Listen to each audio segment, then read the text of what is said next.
All India इमाम association के अध्यक्ष मौलाना साजिद रशीदी ने इलाहाबाद हाई कोर्ट की उस टिप्पणी पर असंतोष जाहिर किया है जिसमें हाई कोर्ट ने मुस्लिम लड़कियों की शादी को लेकर टिप्पणी की है। कोर्ट ने न्यूनतम आयु से पहले लड़कियों की शादी को पॉक्सो एक्ट का उल्लंघन बताया।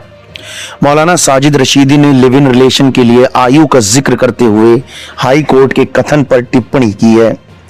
इलाहाबाद हाई कोर्ट में एक मामले की सुनवाई के दौरान जस्टिस जे मुनीर और जस्टिस अचल सचदेव की खंडपीठ ने कहा कि शरिया या मुस्लिम लॉ से ऊपर पॉक्सो और बाल विवाह निषेध कानून है। शरिया या पर्सनल लॉ इसका उल्लंघन नहीं कर सकता। देश के प्रत्येक नागरिक के लिए शादी की न्यूनतम आयु समान है। शरिया कानून किसी लड़की की शादी के लिए किशोरावस्था को उपयुक्त मानता है, पर यह बाल विवाह निषेध अधिनियम 2006 और पॉक्सो एक्ट का स्पष्ट उल्लंघन करता है। इस पर मौलाना साजिद रशीदी ने कहा कि इलाहाबाद हाई कोर्ट का एक फैसला कि 18 साल से कम उम्र की लड़की की शादी पॉक्सो एक्ट में आएगी।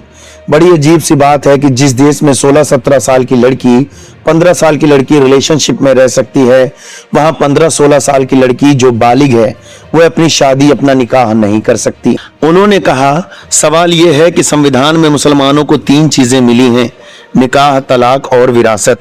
निकाह अपनी मर्जी से अपने धर्म के अकॉर्डिंग कर सकते हैं, लेकिन इलाहाबाद हाई कोर्ट का यह फैसला बड़ा अजीब है।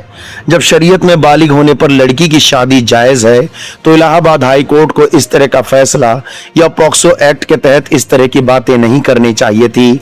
मैं समझता हूं यह संविधान के अकॉर्डिंग नहीं है। मौलाना साजिद रशीदी ने कहा, दूसरी बात है, बाल विवाह मुसलमानों में थोड़ी है, हिंदुओं में बहुत ज्यादा होता है।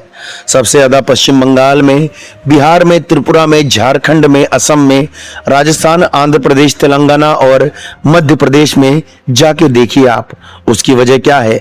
गरीब माँ बाप सोचते हैं जल्दी शादी कर दो, खर्चा टल जाएगा। जो लड़कियां पढ़ी लिखी नहीं हैं, उनकी जल्दी शादियां कर दी जाती हैं। कई इलाकों में यह पुरानी परंपरा भी है और सामाजिक दबाव भी रहता है। कुछ माँ बाप सामाजिक दबाव की वजह से, कुछ हिफाजत की वजह से लड़कियों की शादी जल्दी कर देते हैं। ये सारी चीजें हैं और संविधान भी है। इलाहाबाद हाई कोर्ट ने खाली मुसलमानों पर जो टिप्पणी की है, मैं समझता हूं अच्छी नहीं है। मौलाना साजिद रशीदी और हाई कोर्ट की टिप्पणियों के आधार पर आपके अपने क्या विचार हैं, हमें कमेंट बॉक्स में जरूर बताएं।